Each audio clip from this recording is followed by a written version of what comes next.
Bonjour à vous, dans cette vidéo je vais présenter la creepypasta Jeff the Killer. Je vais procéder de la manière suivante, je commencerai par raconter son histoire, puis finirai par mon avis sur celle-ci. Je vous conseille d'aller dans la description car vous risquez de ne pas comprendre certaines choses, l'introduction et mon avis seront dans la description, l'histoire sera en commentaire. Je compte sur vous pour me donner votre avis dans l'espace commentaire, de liker la vidéo, de la partager si l'envie vous en prend, et de vous abonner. Je vous remercie et bonne vidéo.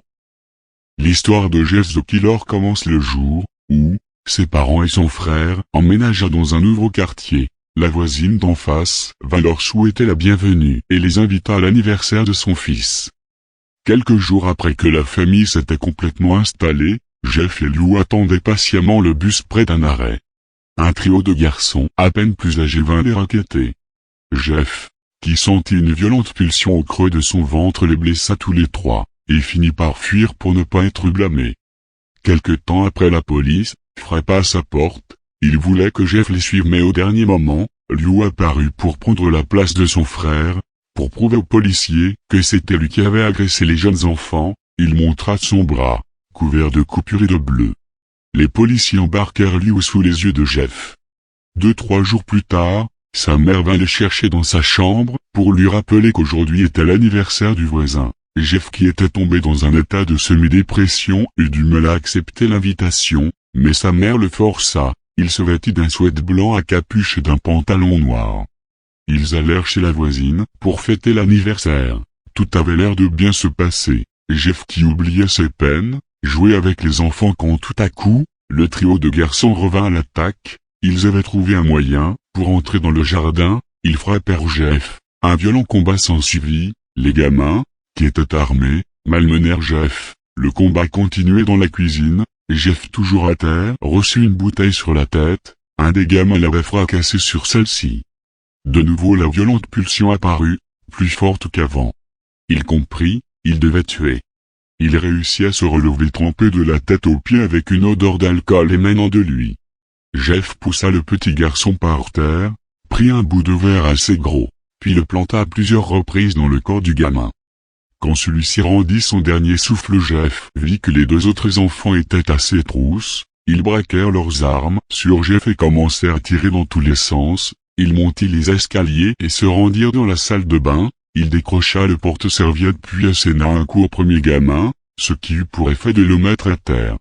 Le deuxième eut le temps de prendre Jeff par le cou et de le plaquer contre le mur. Au-dessus d'eux, une étagère où était rangée de la javel tomba sur les deux enfants. Le gamin sourit et sortit un briquet de sa poche qu'il jeta sur Jeff. Aussitôt le feu prit sur son visage. Il tenta de l'éteindre en vain. Il se dirigea vers l'escalier, mais, trébucha, il se retrouva en bas, devant les yeux ébahis des adultes, qui s'empressèrent d'appeler les urgences.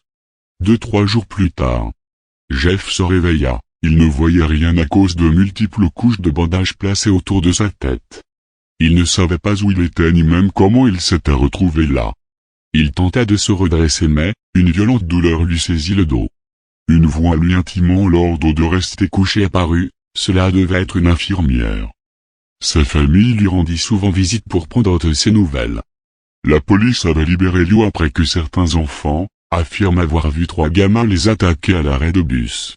Le jour J arriva, le docteur commença à enlever les bandeaux de la tête de Jeff. Sa famille le toisait avec effroi, il se précipita vers un miroir.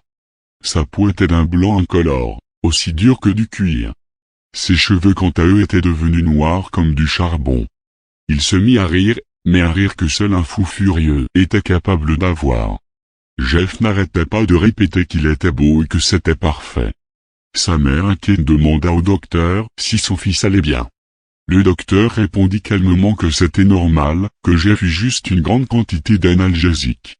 Sa mère, quelque peu rassurée, ramena Jeff chez eux. Une nuit, sa mère se réveilla à cause d'un bruit qu'elle entendit dans la salle de bain. Elle se rendit silencieusement dans celle-ci et vit son fils, Jeff, se trancher la bouche pour ne former qu'une sorte de sourire d'où coulait abondamment du sang. De plus, il avait brûlé une partie de ses yeux. Sa mère, qui fixait Jeff, se mit à reculer légèrement, alors il lui demanda s'il n'était pas beau. Sa mère répondit précipitamment que, oui, il l'était. et qu'elle allait demander à papa de venir voir son visage. Elle entra dans sa chambre en réveillant son mari, elle lui dit que Jeff était devenu étrange. C'est alors qu'elle aperçut Jeff sur le pas de la porte. Il dit à sa mère que c'était une menteuse. Il prit son couteau et poignarda violemment ses deux parents à mort. Son frère qui avait entendu un cri se réveilla, il tenta de se rendormir, mais, sans la désagréable sensation d'être observé, il se retourna et vit son frère à côté de son lit, tenant fermement un couteau de cuisine immaculé de sang, et Jeff lui couvrit la bouche d'une main et lui souffla à l'oreille. « Endors-toi. Il est temps que je donne mon avis. » La creepypasta Jeff the Killer est selon moi, la plus connue qui soit dans ce domaine. La raison pour laquelle elle est si populaire, c'est que les ados s'identifient très facilement dans le personnage de Don. Ne me demandez pas comment ils peuvent se reconnaître dans un meurtrier, je n'en sais fichtrement rien. La creepypasta en elle-même n'est pas spécialement originale, mais apporte son petit lot de frissons quand on sait qu'elle aurait apparemment pris racine dans l'histoire de Jeffrey Dahmer, lui-même tueur. Mais ça ne reste qu'une rumeur absolument pas justifiée. Prenez simplement en compte que chacun creepypasta possède son lot de vérité. Pour finir, j'aurais aimé la creepypasta si la communauté fandom ne l'aurait pas autant dénigrée. Merci d'avoir regardé jusqu'au bout. Je tiens à préciser que les vidéos prendront du temps à arriver comme je dois faire des textes entiers pour cette voix. Plus, mon talent pour le montage cela prend énormément de temps. N'hésitez pas à rejoindre les bulles.